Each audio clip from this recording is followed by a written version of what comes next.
In ancient times, all kings had at their courts a court fool. And sometimes it probably was true that the fool was a crazy person who had a peculiar capacity for making inappropriate remarks. And there's something about inappropriate remarks that can be very funny.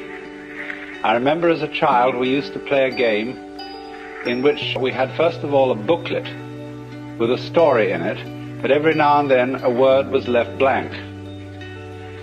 And then you were given a pile of cards that were shuffled around the players, and in turn, as the story was read by one person, the players turned up whatever card they had and said the word. And the most extraordinary things happened. And in this way, of course, the person who could make inappropriate remarks at the right moment can sometimes bring the house down. But actually, as time went on, the function of the fool became more sophisticated than that. And he became a person whose function was not simply to make jokes and to be a funny man, but to remind the monarch of his humanity, so that he would never get too stuffy. You remember perhaps the lines in Richard II, where the king says, "Within the hollow crown that rounds the mortal temples of a king, keeps death his watch." And there the antic sits, the antic being the court fool, scoffing at his state and grinning at his pomp, allowing him a little time to monarchize, be feared and kill with looks. And then at the last comes death, and with a little pin bores through his castle wall, and farewell, king. See, that was in a way the function of the fool. He was reminding you of your finitude, of your mortality.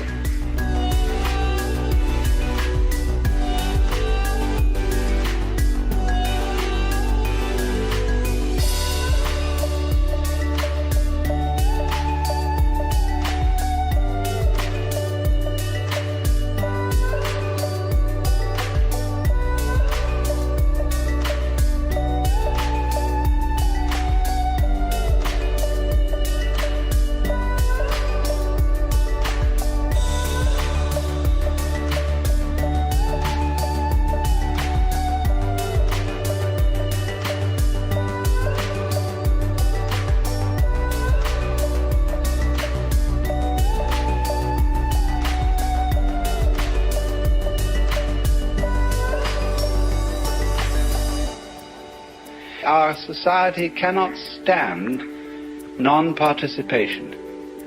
It cannot stand really fundamental criticism. And so it's in a very, very weak state. I remember as a boy in London going often to Hyde Park Corner and listening to people orate against anything they wanted to orate against. They could criticize and vilify even the most sacred institutions, and the police would stand by and pay no attention, sort of lean against the lamppost and let it all go on. And that's because the people as a whole in those days had a tremendous sense of security.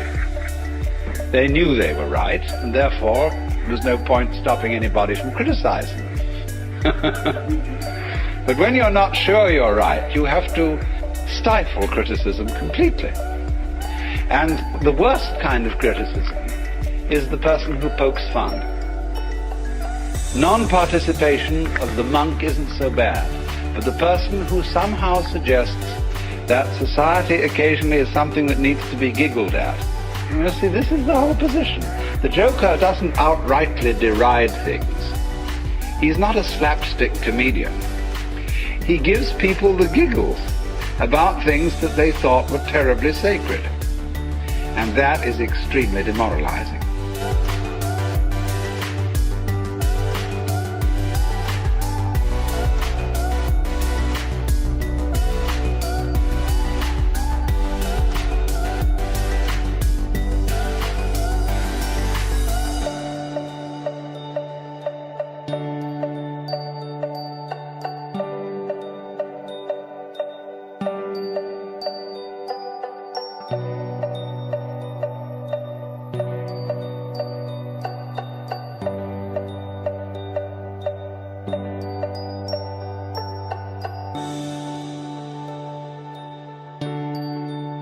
The standpoint of the fool is that all social institutions are games. He sees the whole world as game playing. And that's why when people take their games seriously and put on stern and pious expressions, the fool gets the giggles, because he knows it's all a game.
Playing always involves a certain element of make-believe, that is to say illusion, and the word illusion is from the Latin ludere, to play.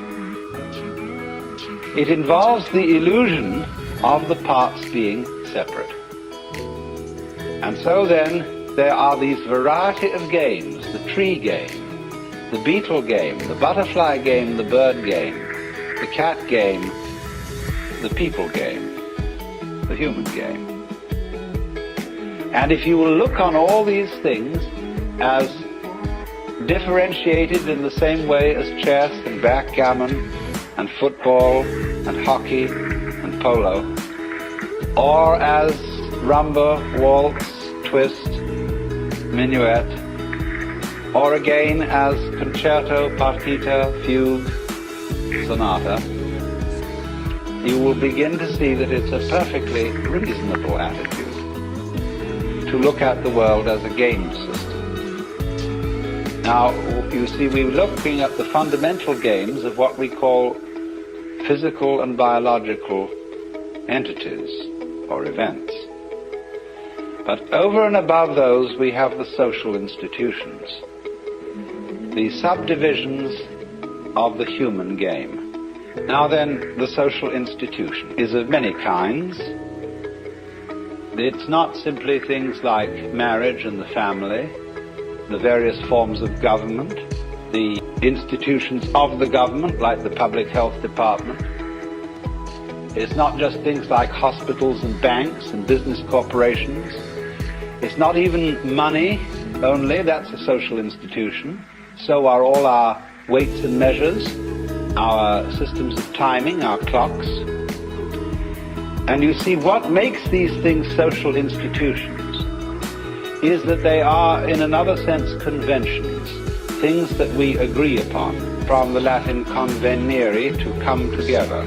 We come together in agreement about where the equator is and where longitude 0 is.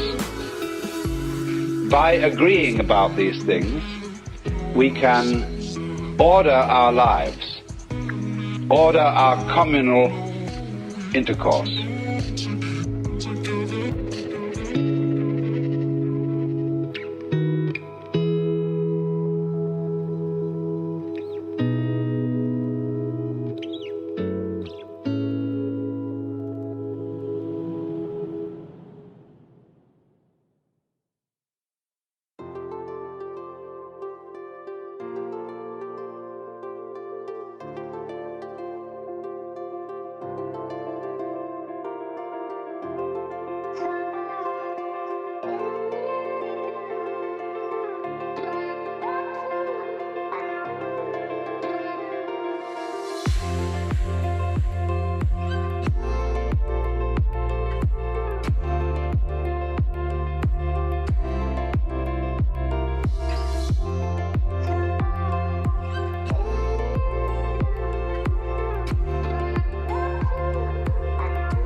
the agreements we have to make about money and language and law, and also about certain values. Some of these values very startling, but they are still social institutions. Did you realize pain is a social institution? In some cultures, like ours, it's very unpleasant to go to the dentist.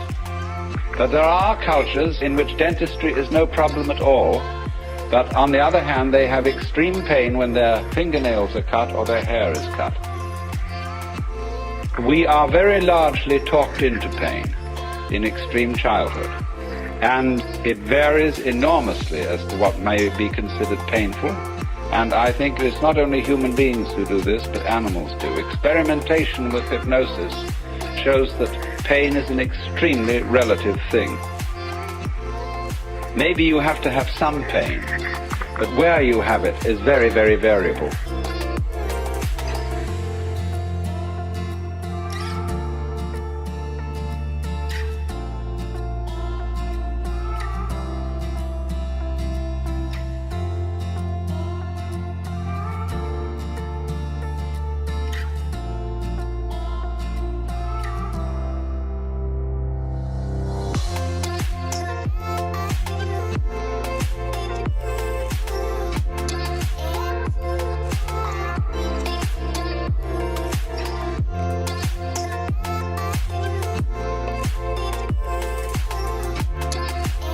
Social institutions govern what we notice.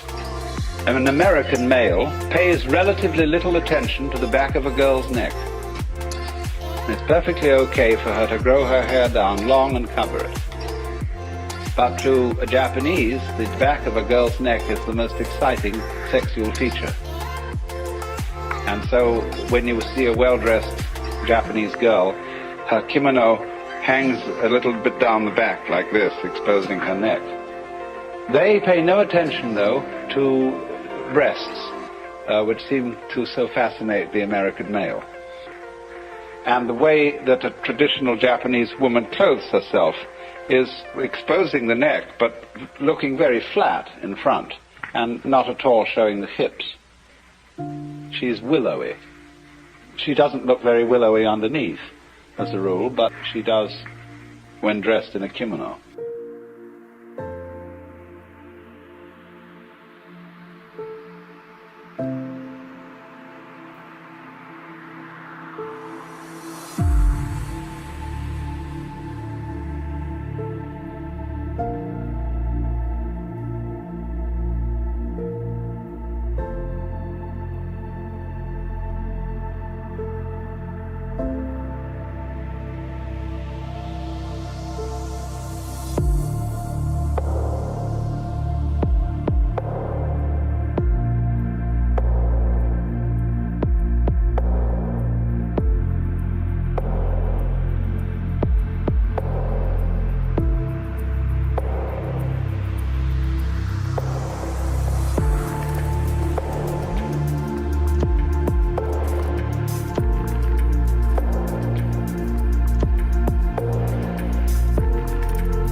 It isn't just that nature has built in to the human organism certain attractive features about other people. It's the social institution of what is to be attractive. And of course this comes out very, very strongly in the vagaries of fashion and how to do one's hair, paint one's face, etc., etc.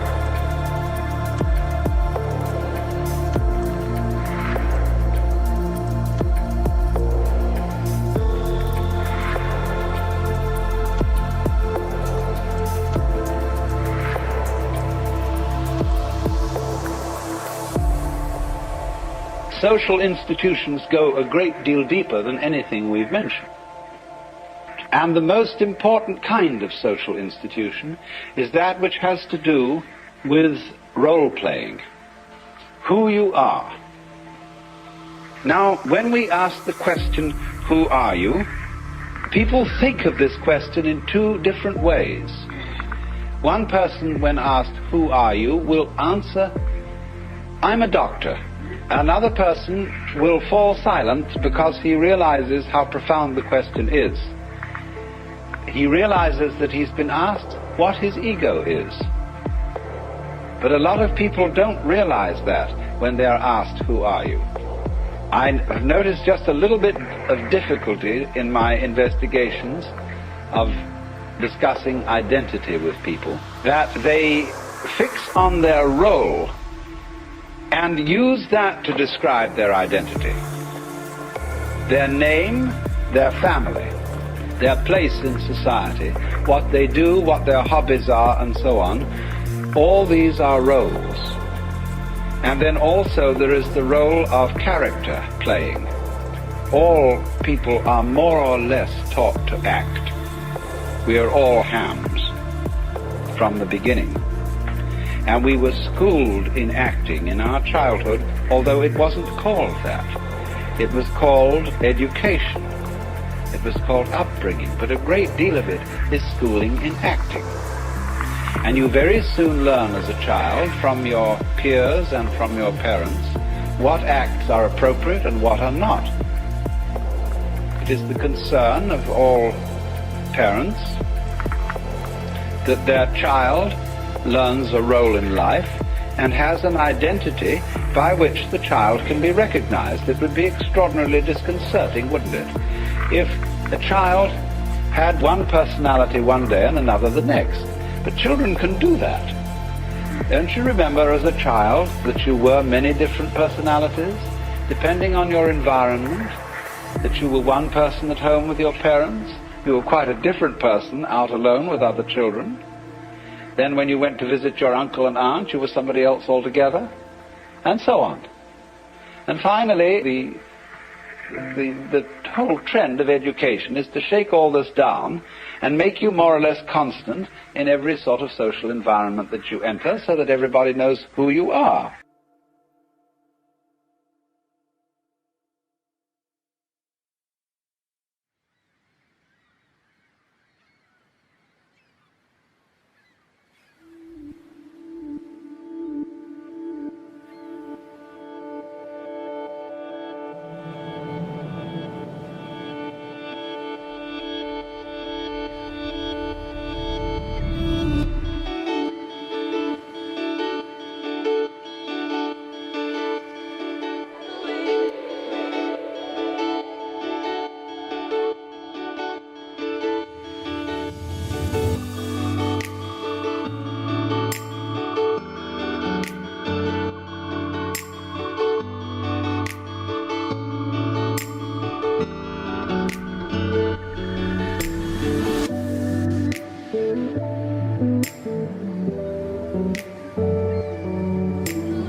We are made to believe that we have a real self. That is to say, somebody who we really are and whom we have to find. To find yourself, to settle down, to grow up, you see, means to fit into a role. And there are a lot of people, you see, who are troubled in our society and who seem to be misfits and are terribly unhappy because they just can't find the role that they're supposed to fit. They don't know who they are. There is an inner pandemonium and conflict. But it's obvious, isn't it, that the role you play is a social institution. Because you can't be an object to your own consciousness, at least not in the ordinary way. You are a subject from your own point of view, and you can only become an object to the extent that you adopt the attitudes that other people take towards you. Other people, from the beginning of life, are mirrors, and by the way they respond to you, you begin to learn what they think of you and therefore who you are. We all tell each other who we are. And so the role we play, the identity that we have in that sense, is a social institution.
It's possible to wake up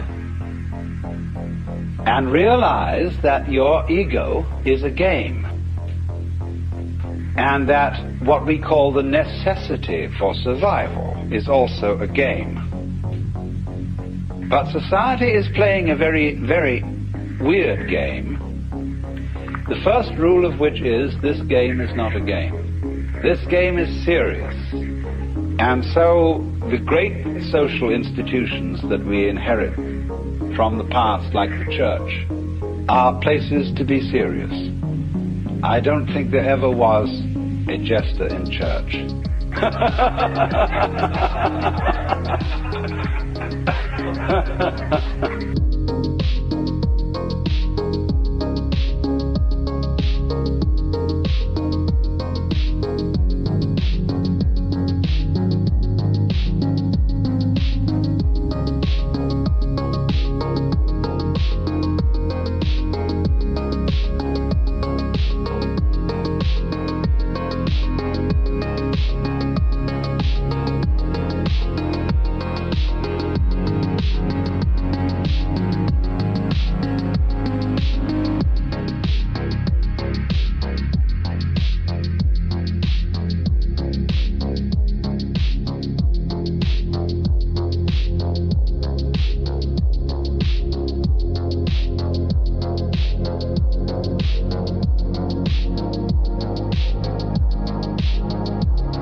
The game.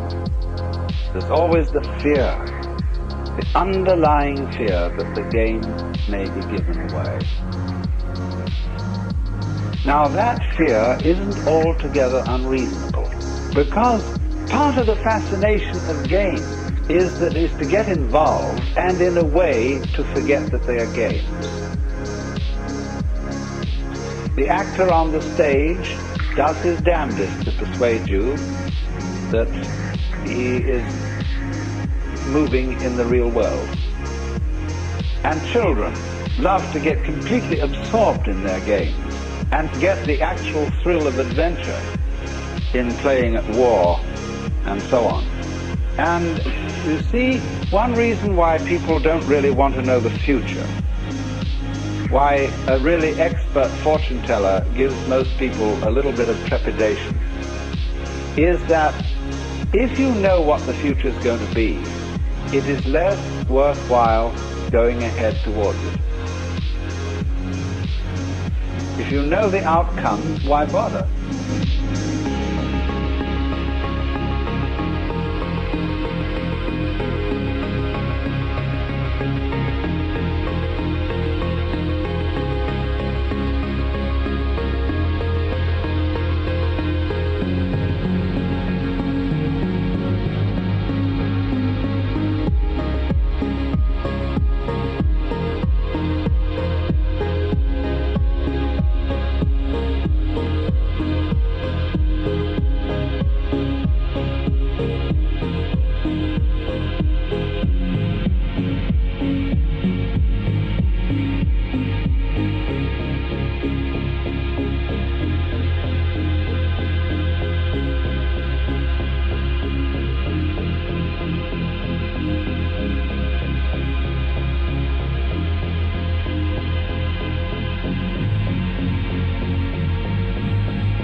To play the game and to know it's a game can be quite fascinating, and not really giving the show away, but giving it away enough somehow.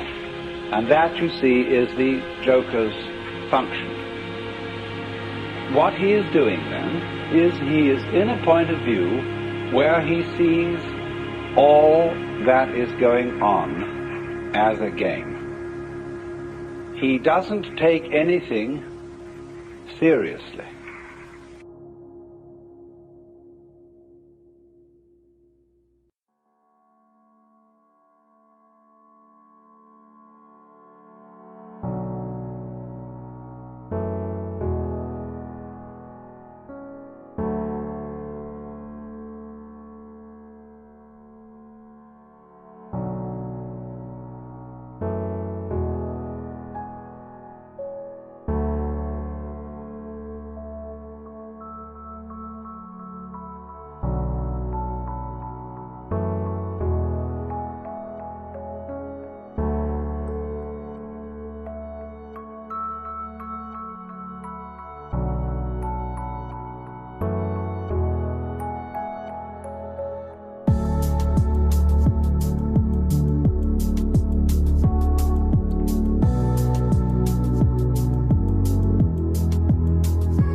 What I want to give the idea of is sincere laughter,